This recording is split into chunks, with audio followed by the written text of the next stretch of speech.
Rourkela steel plant 2024 recruitment टी आसी जाइए। यह स्टील अथॉरिटी ऑफ इंडिया जहाँकि सेल तरफ आसी। पोस्टर name operator and technician.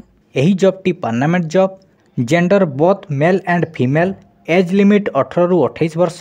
Education रे 10th एवं डिप्लोमा रहिबो। एप्लिकेशन फॉर्म रे जनरल 500 टंका, ईडब्ल्यूएस 500 टंका, ओबीसी 500 टंका, पीएचडी 200 टंका, एससी एसटी 200 टंका एप्लाई फी रहिबो। डॉक्यूमेंट रे qualification certificate, recent passport photo एवं इनकम सर्टिफिकेट टी 1/1/2022 रे इश्यू होबा दरकार।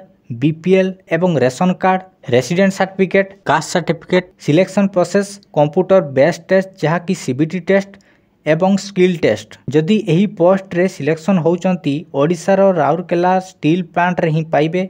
एप्लाई डेट 26/2/24 रु स्टार्ट हेई एवं लास्ट डेट 18 मार्च 2024 रे रहिबो। सैलरी 16,100 रु 38,920 जाए रहिबो। जो माने चाहुचंती आवेदन करिया पई कमेंट रो लिंक अछि, सेथिरे क्लिक करी आवेदन कर नियंतु। जदि आवेदन करि पारुनाहांती कमेंट कर दियंतु।